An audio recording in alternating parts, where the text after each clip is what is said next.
बाद तो आलम ये आया, साले सालियों ने कहा जीजा जी घर नहीं जाओगे? जीजा जी बोले ना, अभी 5 महीने नहीं जाऊंगा। अब उनके घर में तू मैं चालू हो गई है, जीजा जी जा ही नहीं रहे। साला बोला न्यारे कर दो इनको, एक कमरा दे दो इनको।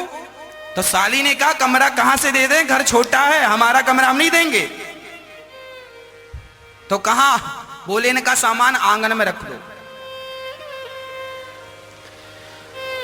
पत्नी को बड़ा बुरा लगे, पूरे दिन ससुराल के लोग उसकी बुराई करें, जीजा जी तो जा ही नहीं रहे हैं, घर जमाई बन के बैठे हैं और क्या क्या ना। और वो आदमी सुनता रहा सब, क्योंकि पिता ने कहा 6 महीने गुजारना। एक दिन उनके पति श्लोक लिख, वो इतने विद्वान थे, श्लोक बनाया करते थे, श्लोक लिख रहे थे।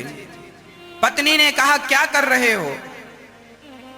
बोले भाग्यवान श्लोक बना रहा हूं।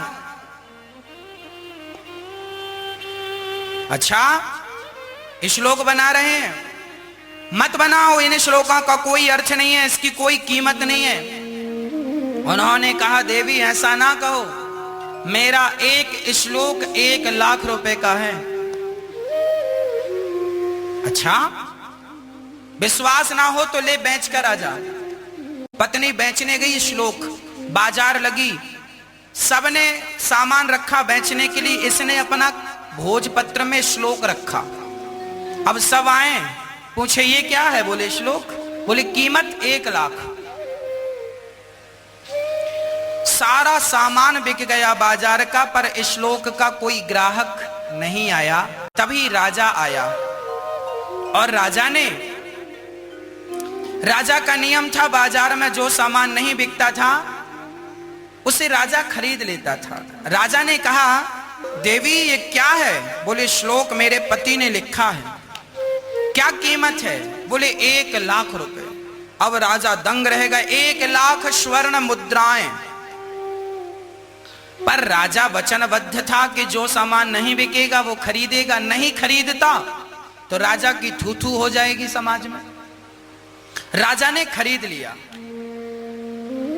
जब राजा ने खरीदा तो उसे बढ़िया कांच पे मढ़वा करके और अपने सिंहासन के पीछे की तरफ 1 लाख का सबको बताया, भाई हम ऐसे राजा हैं, 1 लाख का श्लोक भी खरीद लेते हैं। जिस राजा ने वो 1 लाख का श्लोक खरीदा, उसके बेटे ने सोचा कि मेरा बाप तो मुझे राज्य देता नहीं, इसे मार दूं और राज्य हड़प लूं। उसका बेटा चला, तभी उस बेटे की नजर इस श्लोक पे पड़ गई जो 1 लाख का था। उस श्लोक में लिखा था सहसा विदिदिम तन क्रियाम अविवेक परमा पदाम पदम। कहने का तात्पर्य यह था, उस श्लोक का यह अर्थ था कि अपना धैर्य, अपना साहस, अपना पराक्रम कभी नहीं छोड़ना चाहिए।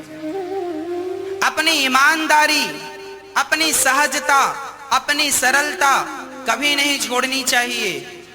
अपनी सत्यता कभी नहीं छोड़नी चाहिए। जब बेटे ने देखा इस श्लोक में लिखा है अपना सत्य, अपना धर्म नहीं छोड़ना चाहिए, उसके अंदर गिलानी हुई, मैं अपने बाप की हत्या करने जा रहा हूं, ये तो बड़ा पाप है। तुरंत उसने तलवार गिराई और तलवार गिराई तो पिता की नींद खुली। पिता ने आकर कहा बेटा ये तलवार आधी रात को लिए क्यों खड़े हो? उस बेटे ने कहा पिताजी सच बताऊं, आज मैं आपकी हत्या करना चाहता था, पर मेरी नजर इस श्लोक में पड़ गई। इस श्लोक में जो ज्ञान है वो मेरी समझ में आ गया और मैंने आपको छोड़ दिया। मेरा हृदय परिवर्तित हो गया। तब पिता ने समझ लिया कि 1 लाख रुपए में मैंने श्लोक खरीदा था, घाटे का सौदा नहीं है। इस 1 लाख के श्लोक ने मेरे प्राणों की रक्षा कर ली।